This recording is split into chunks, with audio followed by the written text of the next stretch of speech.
네, 문재인 대통령이 3인의 비서관 교체 이틀 만에 수석 비서관 2명에 대한 추가 인선을 단행했습니다. 거취가 주목됐던 노영민 비서실장의 경우 따로 언급은 없었습니다. 이 관련 내용 포함한 정치권 주요 이슈들 두 분과 함께 짚어보겠습니다. 현근택 더불어민주당 법률위원회 부위원장, 조청래 전 미래통합당 여의도연구원 부원장 자리하셨습니다. 어서 오세요. 안녕하십니까. 네, 문재인 대통령이 어제 2명의 수석 인사를 단행했습니다. 사표 제출했던 6명 중에서 4명에 대해서 인사 결정이 난 겁니다. 인사수석과 비서실장은 유임 쪽으로 좀 무게가 실리는 것 같다는 분석들이 많은데 통합당은 책임자에 대한 교체가 없는 구색 맞추기식 인사다라는 지적을 하고 있는데 네네. 총평 좀 해주시죠.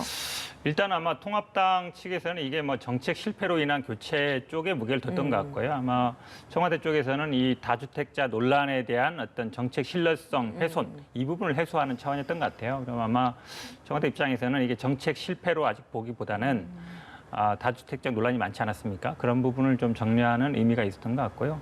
정책 실패로 많이 주장하지만 사실은 어찌 보면 입법을 한 건 처음이었거든요. 21대 들어와서. 그동안 왜냐하면 세금이라든지 이런 건 입법을 해야 되는 건데 처음 한 거라서 그건 조금 더 지켜보자 이런 취지인 것 같습니다. 예, 총평 해주시죠. 지난달 7월 6일 날 서훈 청와대 안보실장 인사를 하고 난 뒤 4차례에 걸쳐서 한 달 만에 쪼개기 인사 찔끔찔끔 땜질식 인사를 해왔거든요. 근데 이제 이 인사를 보면은 지금까지의 국정기조를 대통령께서 바꾸지 않겠다는 강한 의지를 인사를 통해서 드러내신 거라고 봅니다. 국민의 쇄신 요구에 정면으로 거스르는 거고 그걸 외면한 인사라고 저는 보고 있습니다. 예. 그러니까 이번에 교체된 총 5명의 수석을 보면 모두 무주택자 혹은 1주택자입니다. 네네. 그러니까 보통 이 참모진들 그러니까 고위공직자들 검증을 할 때 인사 기준으로 7가지를 검증을 그렇죠. 한다라고 했는데 네. 하나가 더 늘어서 이제 8가지 기준이 된 게 아니냐 그런 이야기가 나오더라고요. 그러니까 그 기준으로 이렇게 주택 개수 여부에 대한 것들을 넣는 것에 대해서 좀 적절하다라고 보시는지 어떻게 이게 보십니까? 되게 어려운 문제인데요. 그러니까 앞에 7가지 기준 같은 경우에는 대부분 뭐 법적인으로 문제가 돼요. 병역 메탈이라든지 위장 전입이라든지 예. 아니면 뭐 논문 표절이라든지 법적으로 문제가 도덕성 문제도 되는데 있고. 그렇죠. 예. 지금 이제 다주택 이거 법으로 문제되는 건 아니에요. 그러다 보니까 이게 뉴노멀 새로운 기준이냐 삼을 수는 있는데 저는 뭐 그런 과정 중에 있다고 봅니다. 근데 이거를 저는 뭐 규칙이라 법으로 정하기는 어려워요. 왜냐하면 예. 뭐 집을 여러 개 가졌다고 해서 어떤 법을 위반한 건 아니잖아요. 그러니까 그러니까요. 도덕적으로 윤리적으로 국민들의 법 감정상은 안 맞다고 보는데 그렇다 해서 이거를 8대 기준이다. 이렇게 제시하기는 제가 보기엔 좀 어렵지 않나라고 봐요. 그럼 뭘 위반했느냐라가 되는데 결국은 예. 법 위반은 아닌데 국민 정서상 위반된다 정도잖아요. 근데 이거를 8대 기준으로 명시적으로 하긴 좀 그렇지만 근데 이번에는 암묵적으로는 충분히 또 반영이 된 것 그렇죠. 같잖아요. 그러니까 이게 사실은 왜냐하면 근데 한번 기준을 정하면 나중에 예를 들어서 부동산 가격이 좀 하락했을 때는 또 없앨 수 있느냐 그렇지 않거든요. 그러면 이게 어느 정도 사회적인 논의가 필요해요. 그러니까 어느 정도 그러니까 야당에서도 어느 정도 동의하고 국민 여론도 뭐 그 정도면 괜찮다 돼야 되지 그냥 이렇게 일률적으로 정해가지고 앞으로 이렇게 하겠다라고 정하기는 좀 쉽지 않은 문제인 것 같습니다. 예, 어떻습니까? 주택 개수 여부가 인선 기준으로 들어가야 된다고 보십니까? 들어가야 된다고 보지는 않습니다. 근데 사실상 이 정부에서는 그게 기준이 된 것 같아요. 어제 소통투석하고 사회수석 임명하면서 이례적으로 청와대 대변인이 언론의 질의가 없는 상황임에도 불구하고 이 다주택자였다가 한 주택씩을 매각했다라는 걸 강조했잖아요. 그거 자체가 이제 기준이 됐다는 거를 자인한 거죠. 근데 이제 지금 말씀하신 것처럼 이게 법의 위반도 아니고 시장 논리의 정면으로 거스르는 것도 아닙니다. 이게 지금 고위직들이 다주택을 매각하는 것은 정책이 아니거든요. 그거 판다고 해서 집값이 안정됩니까? 되지 않지 않습니까? 예. 그러니까 이거는 부동산 정책이 아니라 부동산 정치다. 그러니까 분노한 민심이 몰리는 따가운 시선을 피하기 위한 고육책이다 이렇게 이해를 하고 있습니다. 그러면 보시기에는 앞으로 이제 추후에도 추가적으로 노영민 비서실장에 대한 인사는 단행돼야 된다라고 생각을 하시나요? 저는 돼야 된다고 봅니다. 왜냐하면 23번에 걸친 땜질식 정책에도 불구하고 부동산 시장이 안정되지 않고 있지 않습니까? 노영민 지금 비서실장은 다주택자 논란을 자초한 분이거든요. 예. 작년 12월에 6개월 내에 다 팔아라. 다 안 파니까 7월 달에 또 팔아라. 한 달 기간을 주겠다 이러면서 본인이 다주택 논란의 중심에 섰고 또 본인의 청주 아파트, 서초 아파트를 순서가 혼란이 됨으로 해서 국민들한테 혼란을 부추긴 측면도 있고요. 그보다 더한 게 지금 부동산 정책이 그 시장이 안정되지 않으면 이 분노한 민심이 계속 촉발될 거 아닙니까? 그러면 지금 정책수석이나 정책실장이나 비서실장은 계속 논란의 대상이 될 수밖에 없다고 봅니다. 예. 어떻습니까? 노영민 비서실장에 대한 교체 필요하다라고 보십니까?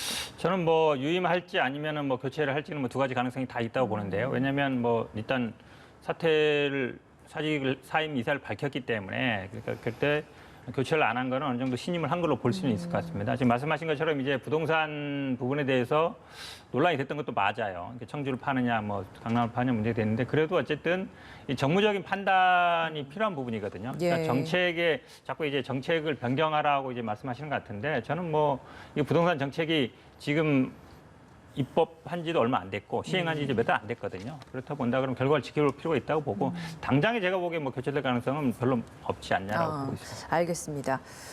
주제를 바꿔서 오늘 새롭게 나온 여론조사 결과를 좀 다뤄보겠습니다. 리얼미터의 여론조사인데 앞서 저희가 국회 취재기자를 통해서도 그 내용을 좀 다뤄봤습니다만 미래통합당 창당 이래 처음으로 그러니까 박근혜 전 대통령 탄핵 이후 처음으로 통합당이 민주당을 앞서는 여론조사 네네. 결과가 결과가 나왔습니다.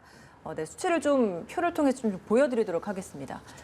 네, 미래통합당이 36.5%, 더불어민주당이 33.4%가 나왔습니다. 지역별로 봤을 때도 보면 민주당의 핵심 지지 기반이라고 할 수 있는 광주, 전라에서 11.5%포인트가 떨어졌다라는 부분. 이게 민주당에게 굉장히 뼈아픈 대목이 아닐까 싶거든요. 네, 맞습니다. 이게 어찌 보면 2016년 10월이니까 거의 근 4년 가까이 됐거든요. 4년 만에 처음으로 역전된 건데요. 저는 더 심각한 문제는 어디 있다고 보냐면 지금이 민주당 전당대회 기간입니다. 전당대회 기간에는 보통 컨벤션 효과라 그래서 지지율이 좀 오르거든요. 근데 물론 이제 뭐 코로나 전국이고 그러다 보니까 언택트 전당대회가 있고 수해가 나서 이제 전당대회가 일정대로 진행되지 못하고 있는데 이렇게 전당대회 기간 중임에도 불구하고 지지율이 떨어지고 있다. 지금 말씀처럼 호남에서 특히 11% 이상 떨어졌다는 얘기는 굉장히 심각한 상황이거든요. 근데 좀 저는 걱정되는 거는 지금 이런 굉장히 심각한 상황에도 불구하고 이 전당대회 기간 내에 당의 혁신이라든지 변화라든지 이런 거에 대한 게 별로 안 나오고 있어요. 지금 아까 앞에 잠깐 나왔지만 통합당은 아마 오늘 11시에 나올 것 같은데 정책. 그렇죠. 예. 거기 보면은 5.18을 정관에 넣겠다. 저는 아마 사선 연임 제한도 들어갈 걸로 보고요. 뭐 기본소득도 넣겠다 그러고. 사실 이런 게 민주당 입장에서는 저희 당 입장에서는 전당대회 기간에 이런 얘기들이 나와야 돼요. 나와서 당을 어떻게 변화시키겠다 해야 되는데 오히려 이슈를 지금 통합당이 가져가는 형태가 돼서 저는 조금 걱정이 많이 되고 있습니다. 예. 어떻습니까? 처음으로 앞선 여론조사 결과가 나왔습니다. 네.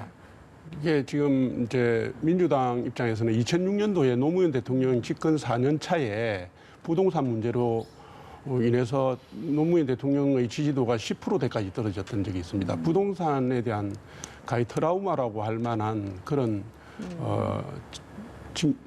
정상이랄까 이게 민주당이 있다고 보는 거고요. 최근에 이제 지지도는 제가 볼 때는 수도권, 충청권, 호남권에서 미래통합당 지지도가 다 올라가는 양상이고요. 연령층으로는 20대가 견인하고 40대가 변하고 있는 중이고.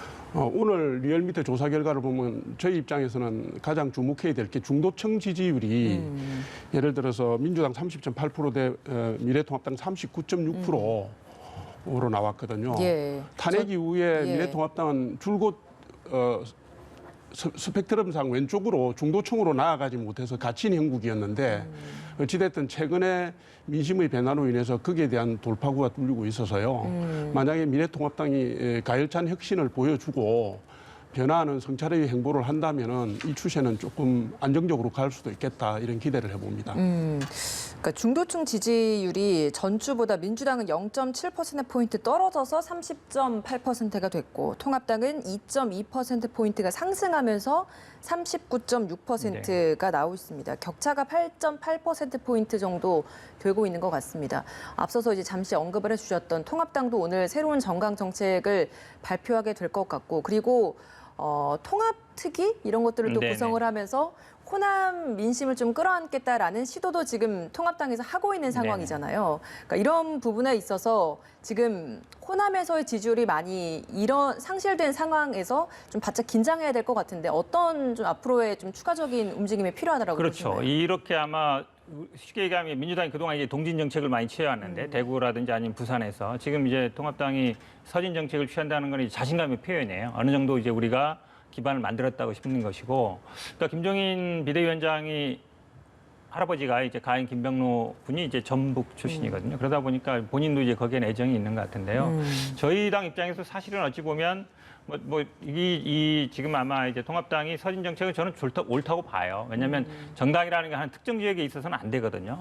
어느 정도 이제 양쪽에서 지지를 받는 게 맞는데 그럼에도 불구하고 그동안 그러니까 김종인 위원장이 좀 어찌 보면 저희들이 긴장할 수밖에 없는 게 별로 이제 관심을 안 갔던 호남 지역에 관심을 가지면서 수해 현장에도 제일 먼저 갔거든요. 민주당보다 먼저 갔어요. 호남이 먼저 가고 그다음에 5.18 얘기도 하고 이러면서 계속적으로 어쨌든 뭐 지금 보니까 현역 의원들도 제2 지역구를 선정한다 그러면서 하고 있어서 저희 당 입장에서 조금 더 분발하지 않으면 호남에서도 거의 대등한 그런 수준으로 갈 수 있겠다. 저희들 당연히 이 전당대회 기간에 조금 더 혁신하는 모습을 보일 필요가 있다고 보고 있습니다. 국민통합특위를 구성해서 호남 명예의원 제도를 도입하는 이 방안이 검토되고 있는 건데 이게 어떤 식으로 좀 운영을 하겠다라는 겁니까? 그 구체적인 내용까지는 조금 더 들여다봐야 되는 거고요. 이게 이제 뭐냐면 지금 다 말씀하셨지만 며칠 전에 리얼미터 조사에서 미래통합당 호남 지지율이 18.7%가 나왔습니다.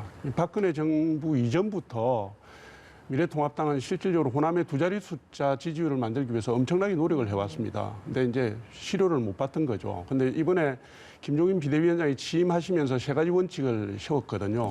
첫 번째가 호남 중시였습니다. 그다음에 두 번째가 약자와의 동행이었고 세 번째가 정쟁이 아니라 정책 경쟁을 하겠다. 정쟁이 아니라 경쟁 이걸 내셨고요. 이런 부분들이 중도층 민심에 바로 어필이 되면서 그게 파급 효과 지역적으로까지 가고 있는 걸로 분류를 하고 있습니다. 그러니까 이게 근데 뒷받침하는 정책들을 내셨습니다. 희망가 되는 의원들을 대상으로 하는 거잖아요. 그러니까 호남에 연고가 있는 의원들이 참여를 해야 하는 건데 강제가 아니다 보니까 이게 참여율도 높을지 이것도 궁금하거든요. 저는 참여는 다 하실 거라고 봅니다. 예전에도 예를 들면 영남의 의원님들 중에 뭐 처가가 호남이든가 이런 분들도 많으셨고요. 그런 분들은 지속적으로 그 지역에 관심을 보이셨던 분들이 계세요. 그러니까 제가 볼 때는 많은 분들이 참여하실 거라고 봅니다. 그러니까 이런 행보들을 계속해서 발표하다 보면 결국에는 민주당이 떨어진 그 호남의 민심이 통합당으로 옮겨가게 될지 그게 결과론적인 부분을 또 예상을 해봐야 되는데 어떻게 좀 예상을 하십니까? 그러니까 지난번에 아마 뭐 이정현 의원 같은 분이 순천에 당선되고 이랬는데 지금 정운천 의원이나 아니면 이제 비례대표 조수진 이런 분들이 호남 분이거든요. 이런 분들이 아마 제가 보기에 좀 선두에 설 가능성이 높게 보이고요. 지금 아마 5.18 부분들도 뭐 정강정책 넣지만 뭐 사과도 하고 저는 아마 지금 이번에 아주 분기라고 보는데 지금 어찌 보면 한쪽에서는 박근혜, 이명박 뭐 사면론 아니면 뭐 집행정지 이런 얘기 하고 있잖아요. 근데 김종인 위원장은 오히려 사과하겠다 하고 있어요. 그러니까 그쪽하고 선을 긋는 거죠. 그러니까 보수 우파라든지 아니면 아스팔트 좀 이쪽하고 태극기 부대하고 선을 그으면서 오히려 친박과도 선을 긋는 스탠스로 가는 거거든요. 그러니까 중도 쪽으로 조금 더 가서 의원을 확장하겠다. 거기에 지역적으로는 호남, 그다음에 성향적으로는 중도 아니면 뭐 여성이라든지 이런 분들 공략하겠다는 걸 봐서 저희 당 입장에서 굉장히 긴장할 수밖에 없는 상황인 것 같습니다. 어떻습니까? 이 말씀해 주셨던 박근혜 전 대통령 사면에 대한 부분 언급이 나오고 있는데 오히려 김종인 비대위원장은 이 탄핵과 관련된 부분에 있어서 대국민 사과를 하겠다는 이야기를 하고 있습니다. 그런 말은 박근혜 전 대통령 사면과 관련된 부분에서는 선긋기를 하겠다 이런 의미로 이해를 하면 되는 겁니까? 그런 의미가 있는 건 사실이지만 두 개는 조금 사실 성격은 다르고요. 원래 이제 박근혜 전 대통령 탄핵 이후에 미래통합당이 제대로 된 반성과 사과를 국민 앞에 한 적이 없었습니다. 그래서 그 꼬리표가 계속 지금까지 오고 있는 건데 당 내에서는 당 지도부, 당 전체가 국민들한테 한번 크게 반성과 사죄를 해야 되고 그걸 혁신의 첫 출발로 삼아야 된다는 얘기들이 그간에 많이 나왔습니다. 그거를 받아들이신 걸로 이해가 되고요. 사면과 관련된 부분은 물론 뭐 지금 고령의 질병도 있으시고 하니까 저희도 심정적으로 많이 아프지만은 대통령께서 국민 통합이나 화합의 차원에서 하시는 것이고 8.15 특별 사면이라는 게 통합당이 만약에 그걸 요구한다고 하면은 그 요구한다고 해서 대통령께서 받아들이시지도 않을 뿐더러 받아들이신다 하더라도 모양이 안 좋을 수가 있고 하니까 새로운 정치적 논란을 만들지 말자 이런 차원에서 사면 요구를 하지 않으려고 하는 것을 검토를 하는 겁니다. 예, 알겠습니다.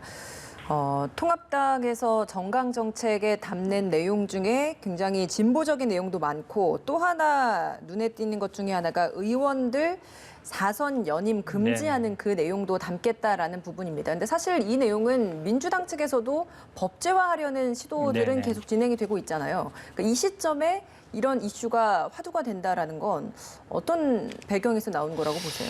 결국은 아마 이제 고인물이 썩는 게 아니냐라는 얘기인 것 같아요. 근데 과연 이제 많은 국민들이 이제 이 법이 과연 통과될까 고민하고 그쵸. 있죠. 그리고 아마 이제 이 법을 만들어도 지금 한 거는 제외. 그러니까 앞으로 사선이라거든요. 현재 그쵸. 뭐 삼선 한 분 못 하는 게 아니라 현재까지 3선부터 이제 세 번을 지금부터 더 할 수 있는 거잖아요. 21대부터 이제 한다는 얘기라서. 근데 그조차도 제가 보기에 법 통과는 쉽지 않을 수 있어요. 왜냐하면 이게 사실은 뭐 지자체당은 3선 제한이 있고 다른 기관들도 보면 이제 3선 제한은 많은데 이제 국회의원 3선 제한이 과연 맞느냐 이런 부분도 있어서 저는 아마 타협책은 있다고 봅니다. 같은 지역구에서 연속해서 뭐 3선 안 한다든지 그럼 지역구를 옮기게 한다든지 아니면 뭐 같은 광역단체 안에서 안 하게 한다든지 뭔가 그런 방법이 있어야지 지금 여든 야든 마찬가지로 어찌 보면 굉장히 다선일수록 이렇게 재선 3선 올라가시면서 보면 입법이라든지 아니면 그런 건 많이 떨어지는 게 사실입니다. 초선 때 제일 열심히 하고요. 그러면 4선, 5선 가면서부터는 뭐 상임위원장하고 뭔가 이제 정치적으로 더 성장하는 거 말고는 어쨌든 입법이라든지 정책을 뭐 만들어내는 건 좀 약해진 게 맞아요. 저는 그래서 이게 국민 여론에 좀 힘을 얻어서 지금 아마 혁신안에 넣고 그러면 민주당에서도 받을 수밖에 없거든요. 그래서 좀 그런 걸로 하되 저는 근데 현재 의원들을 지금까지는 빼고 앞으로 3선 그것도 저는 그럼 실효성이 있나 이런 생각이 들어요. 물론 지금 다선 의원들을 배려하는 면도 있지만 그것도 좀 줄일 필요가 있다. 만약에 현재 뭐 4선이면 한 번 더 하게 한다든지 이런 식으로 만들어 가야지 지금은 다 빼고 앞으로 3선만 못하게 한다 그러면 약간 꼼수 아니냐는 지적이 나올 수밖에 없을 것 그 같아요. 4선 제한이 그러면 필요는 하다라고 보시는 저는 필요하다고 건가요? 봅니다. 네. 같은 알겠습니다. 지역에서 기본적으로. 같은 지역에서는 네. 좀 제한을 둘 필요가 있다. 어떤 의견이십니까? 사실 뭐 사선 제한 문제는 제가 알기로는 보수 시민단체에서 그 일을 해온 단체도 있을 정도로 이미 오래 전부터 이거는 문제가 제기되어 왔던 겁니다. 정치 혁신과 기득권 내려놓기 차원에서 하는 건데, 근데 저는 제가 볼 때는 이게 뭐 다선도 있고 초재선도 있고 이렇게 균형을 맞추는 게 맞다고 봐요. 국회의 전문성 문제도 있고 이거를 뭐 인위적으로 이렇게 딱 해가지고 갔을 경우에 많은 분란을 양산할 뿐만 아니라 당 자체의 안정이 크게 흔들릴 수도 있기 때문에 네. 특히 지금 윤근영 의원하고 민영배 의원이 내놓은 안을 보면은 비례대표까지 포함해서 4선 제한으로 해놓고 있거든요. 게다가 미래통합당이든 민주당이든 다 소구 금지를 하다 보니까 이게 실제로 실행되는 거는 2032년에 실행이 됩니다. 그러면 이게 지금 개혁안으로 내놓는 게 선언적 의미 말고는 뭐가 있냐 이런 생각도 들고 그다음에 10년이 넘는 기간 동안에 어떤 변동수가 있을지도 모르기 때문에 이거는 입법화돼서 실행되는 것 자체가 제가 볼 때 명확하지 않다 이렇게 봅니다. 좀 무리하기도 하고요. 선언적 의미에 있다. 근데 그걸 지금 미래통합당은 정강 정책에 새로 또 담는 거잖아요. 그럼 미래통합당은 이걸 왜 여기 담는 거라고 보십니까? 정강정책특별위원회가 쇄신과 계획을 내세우고 젊은 정치를 표방하고 있으니까 좋은 의견으로 낼 수가 있다고 봅니다. 근데 이게 지금 이제 중진들 또 반발을 하고 있는데 의원총회를 특위 차원에서 거쳐야 이게 되고 통과가 하는 된 데서 거잖아요. 엄청난 반발이 나올 겁니다. 그러면 이게 실제로 완성된 정강 정책에까지는 담길 수 있을까요? 그건 저도 잘 모르겠습니다. 쉽지 않다고 보고 있습니다. 왜냐하면 예. 김종인 위원장께서도 당의 안정의 문제를 들어서 이렇게 찬성하고 있지 않은 걸로 알고 있거든요. 논란이 많은 알겠습니다. 주제입니다. 만약에 이렇게 말씀하시면 사실 이제 언론에는 이미 다 나오는 걸로 돼 있는데 안 된다 그러면 저는 아마 국민들이 좀 실망할 것 같은데 아까 말씀처럼 뭐 비례대표 넣는가 말든가라든지 아니면 그러니까 결국은 3번 이상 하지 말라는 게 아니라 이제 한 지역구에서 문제거든요. 그럼 지역을 뭐 옮긴다든지 여러 가지 방법은 있을 것 같아요. 근데 당연히 반발하겠죠. 예. 반발할 텐데 그런 거를 뚫고 이런 걸 그래도 정강 정책에 넣어야 저는 정치가 그래도 조금 더 나아지는 게 아닌가라고 보고 있습니다. 알겠습니다. 마지막으로 이 질문 좀 드려볼게요. 수해 지역 피해 지원을 위해서 4차 추경 편성을 해야 한다라는 논의가 정치권을 통해서 먼저 나왔다가 어제 당정 협의를 거쳐서 일단은 추후에 협의하는 걸로 네네. 됐습니다. 지금 가지고 있는 예산이나 예비비를 통해서 충분히 감당할 수 있다라는 이야기인데 그럼에도 불구하고 통합당은 더 필요하다, 계속해서 논의를 해야 한다라는 이야기를 하고 있거든요. 어떻습니까? 그러니까 돈을 어떻게 마련할 것인지. 그러니까 제가 보니까 이제 정부와 지자체 지금 예비비가 한 5조 4천억 정도 되는데 지금까지 아마 수혜는 한 5천억에서 1조 사이인 것 같습니다. 그렇게 본다 그러면 이제 예비비로 충당이 가능한 것 같은데 저는 사실은 돈을 어떻게 마련하는지보다 얼마나 지급할 것이냐가 더 중요하다고 봐요. 저도 사실은 어제 남원 이제 하루 종일 수해 갔다 왔거든요. 복구. 근데 대부분 보니까 지붕까지 물이 찼어요. 근데 물이 차도 복구 지원비는 100만 원밖에 안 됩니다. 사실은 예. 완파돼야 1,300만 원인데 거의 근데 사실 집에 물이 차면 거의 못 써요. 근데 지금 2배 늘려도 200밖에 안 되거든요. 그거 갖고는 거의 제가 보기에는 한번 물에 잠기면 다 버려야 되거든요. 예. 가재도구든 살림살이든. 그렇게 본다 그러면 돈을 어떻게 마련하는 것보다 이 돈을 얼마나 지급할 것이냐. 이게 한 19년, 뭐 20년 전에 기준된 마련이기 때문에 그걸 먼저 정하고 그다음에 그 총액이 나오면 그다음에 돈을 어떻게 마련할지를 논의로 가는 게 맞다고 봅니다. 알겠습니다. 현근택 더불어민주당 법률위 부위원장, 조청래 전 미래통합당 여의도연구원 부원장과 함께했습니다. 오늘 말씀 고맙습니다.